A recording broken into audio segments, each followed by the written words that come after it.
All right, in this video, we're looking at the binomial probability formula, or basically the binomial probability distribution expressed as a formula. We actually derived this pattern or formula when we worked out the first 4 examples of this table. So we saw a pattern emerge, and we're going to basically make this general so we can use it for any problem that deals with binomial probability.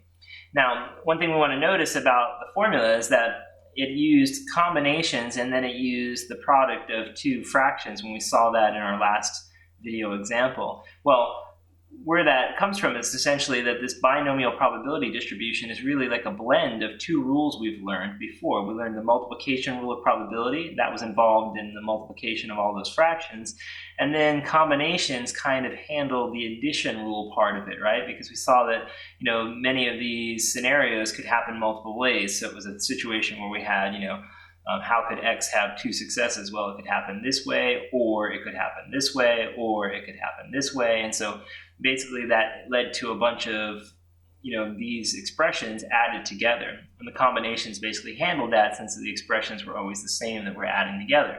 So again, I think of binomial probability as just a blend of the addition rule of probability and the multiplication rule of probability. And it follows a specific pattern. Okay, so the pattern is as follows. N is the number of trials, X is the number of successes, right? So we have N choose X for the combination part of it.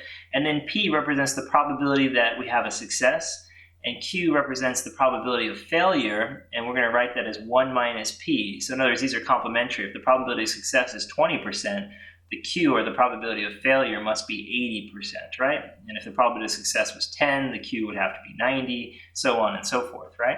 So for every problem that we face, we want to fill in N, X, P, and Q, and then from that, we will use those values in the formula. Now, let's fill in this table. Let's do that quickly. Let's do each of these cases one more time using the formula. So if we use that formula to do it, we would have the N being 5, because there are 5 guesses, right? Let's leave the X alone because the X is going to take on 5 different values, right? The P is going to be the probability of success. We saw that that would be 1/5, right? Which is the same as 0.2 as a decimal. And then we had Q, which was 4/5, and that was the same as 0.8 as a decimal. Okay, so if we wanted to use our formula, if we used it for the first case, the probability that X is equal to 0, right?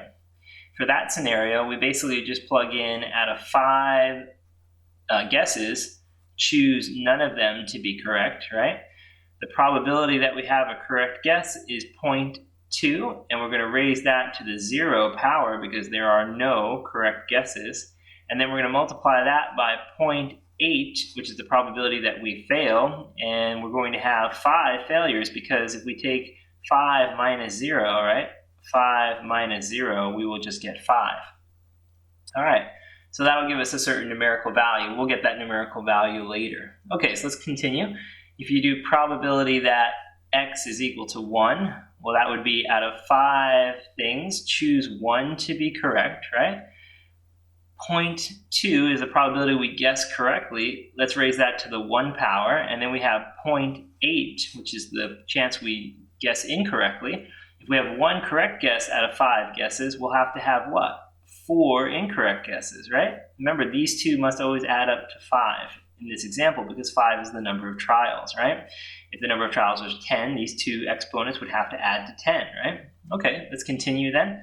I'm just going to put these in parentheses just so it's easier to look at visually, right?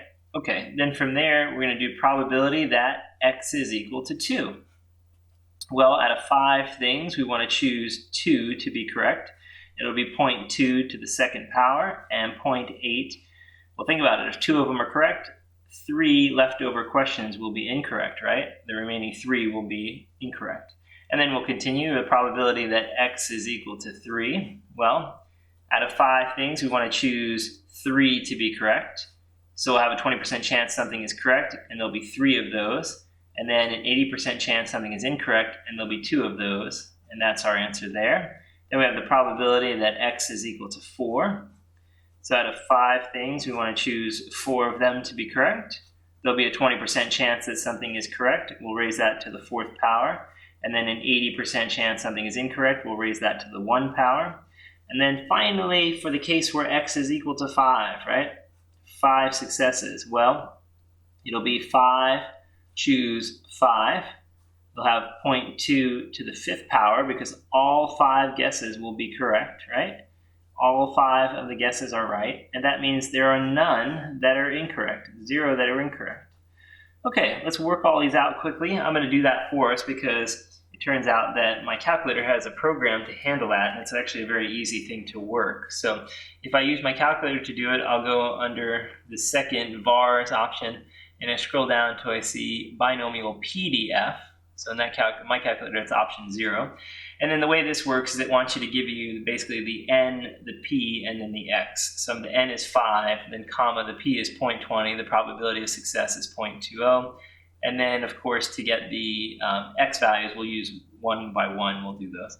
So if I enter 0, I have the answer 0.328, 0.328, that's giving it to 3 decimal places, right?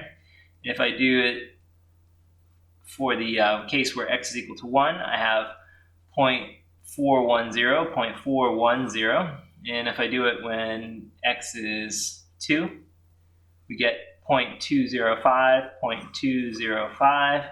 And then for the case where the number of successes is 3, I get 0.051, right? So just rounding it to 3 places here. And for 4 successes, I get 0.006, and then finally for 5 successes, I get the answer. Well, that's scientific notation. Looks like I'll have 3 zeros and then a 3 following, but since that 3 doesn't raise it up to 1, I'll just write it as 0.000. All right, one little heads up about this last one. If you raise 0.8 to the 0 power, that's just 1. If you do 5, choose 5, that's just 1. So basically, these cancel out, and all we have is 0.2 to the 5th power, right? Well, in other words, 0.2 is 1/5. That was 1/5 to the 5th power. So it seems like we didn't need this complicated formula to do this one. And same with the first one. If you remember correctly, that was just 4/5 to the 5th power, right? Because this is 1. This turns out to be 1. So it's just 0.8 to the 5th power. Again, we didn't need this complicated formula to do those cases. Why was that true? Well, that's because in this case, notice, everything is turning out the same. We have no correct guesses. That means that none of the problems work out to be a correct guess. That means all of them are incorrect. Look at this one. All of them are correct, right? The number of successes is 5, so all the guesses turn out the same way. Whenever that happens, you can use just straight multiplication rule of probability to solve the problem. That means we would just have, in this case, 5 fractions multiplied. Same here, 5 fractions multiplied. We won't need to do the combinations since the combinations will give us 1 in those cases, right? And we won't need to worry about the other type of fraction because ultimately there won't be any of those in the problem. All right, so if everything is happening in the problem the same way, like there are 5 guesses and 5 are successful, or 5 guesses and 5 are failures, in those cases, you do not need to use the binomial probability formula. You can just use multiplication rule of probability. But whenever there is something else happening, a subset of the scenarios are turning out different, like 1 success and 4 unsuccessful guesses, in that case, binomial probability is necessary. So that's basically a synopsis if you're on an exam in a class and you know, hey, I have 5 events and all 5 are turning out exactly the same way, that'll help you remember that's multiplication rule. If it's 5 events, but 2 of them are turning out one way, 3 of them are turning out another way, that's binomial most likely, if you can check off the 5 criteria for a binomial experiment. Okay, so there's your probabilities. There's our table filled in numerically. We use the binomial formula. We derive the formulas, so we're done. Essentially, just remember that if you can identify in a problem that you think is binomial, the number of trials, the number of successes you're looking for, the probability of success, and the probability of failure, you should be able to plug those into the formula and come up with your answer rather quickly.